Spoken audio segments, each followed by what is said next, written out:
The North Queensland Livestock Recovery Agency was formed in an immediate response to the aftermath of the monsoon event in northwest Queensland.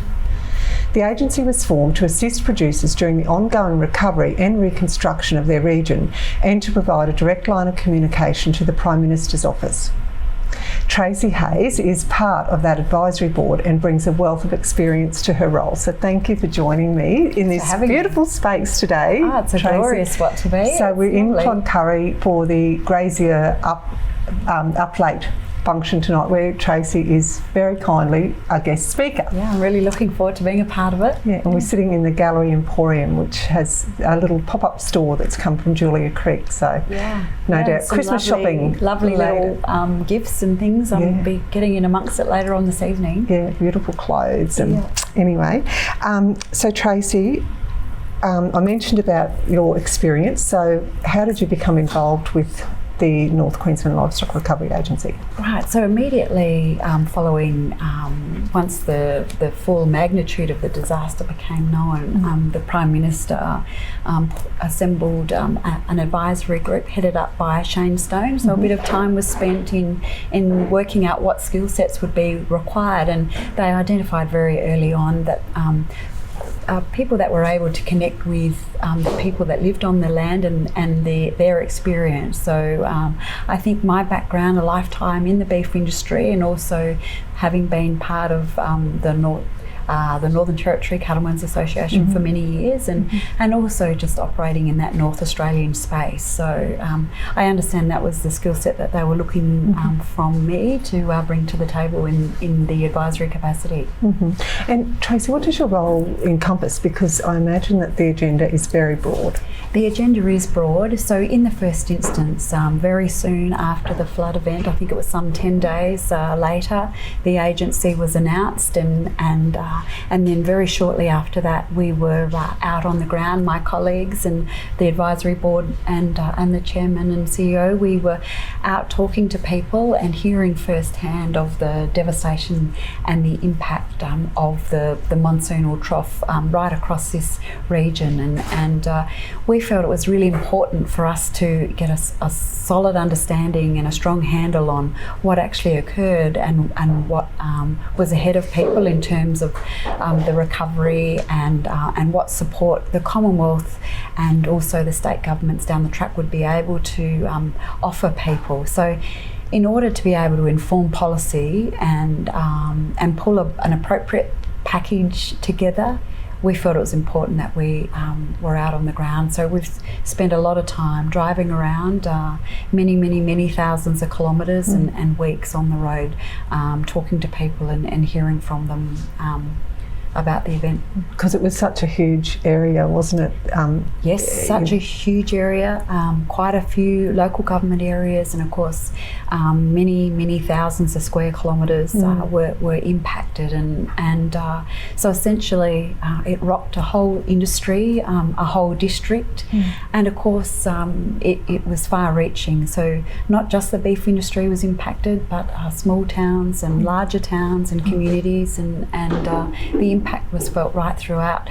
And we're actually seeing it now extend into other parts of Northern Australia. So as the droughts are playing out now in some of those regions, we're seeing how important the networks, I guess, right across the north are to each other. So an event in one area can have a flow-on effect in others, most certainly. And there's nothing like getting that information straight from the horse's mouth, is there? No, there's nothing like it. And we were having a conversation a few weeks ago with the Drought Fund. That's the committee that's been set up to provide some advice on that, and really it was we were sort of sharing some of the learnings that we've taken away from this process, and how important it is and how practically essential it is also to be out on the ground and understanding the environment, whether it be flood or drought or bushfires even.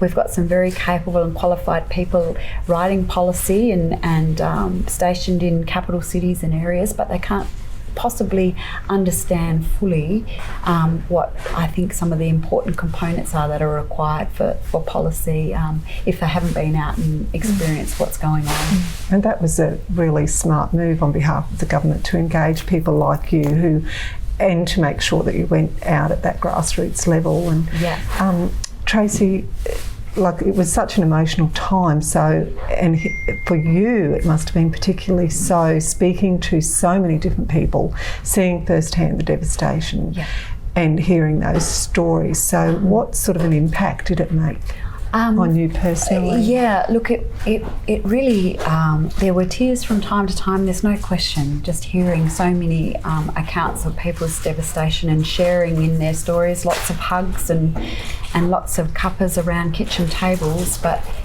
really what that did, it hardened our resolve to ensure that we were doing what needed to be done to get the action out on the ground. And of course, really, we see our work as only just beginning. We have a 5-year mandate essentially, and we all know that there are still tough times ahead of this region and this industry, and the recovery and the rebuilding is really just in its infancy. So we understand what's ahead of the people in this community, and we want to ensure that we're able to be a conduit to government and to the Prime Minister to ensure that he's getting the appropriate feedback and advice from this region. So yeah, we see our work as only just beginning. So how are you going to stay relevant in, going into the future, given all the associated problems and as you said, the flow-on effect of these problems into the future? So the cruel irony is some of the areas that were impacted by the flood are in a drought declaration situation now. So it just can't seem to strike a blow at the moment. So that's the most amazing thing. Like, I drove from my home, came through Winton, and I actually stopped and took some photos because there's no feed in many areas, even after all of the rain. That's right. And what's on our mind at the moment too is the lack of options that people have got in managing their next moves, their next steps. And normally you might be able to rely on the Barkly in the Territory as a place to restock herds and things, should you get the seasons that you need to grow the grass.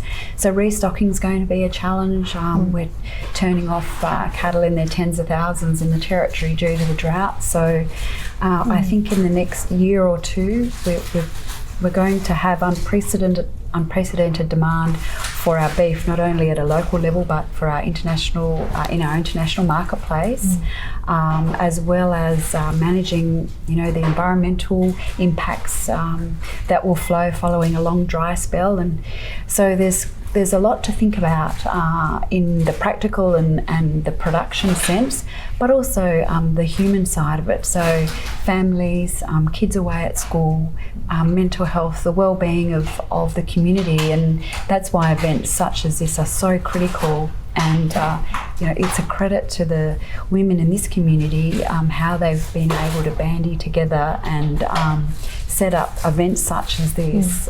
They're really going to be important going forward. Oh, thanks, Tracey, and thank you for being our open line of communication to Canberra. Thank you very much. It's an absolute privilege. Thank you. Thank you. Thanks so much for watching our video. I hope you enjoyed it, and please try to remember to just click on the subscribe button so we can keep you updated with everything that's happening. Thank you.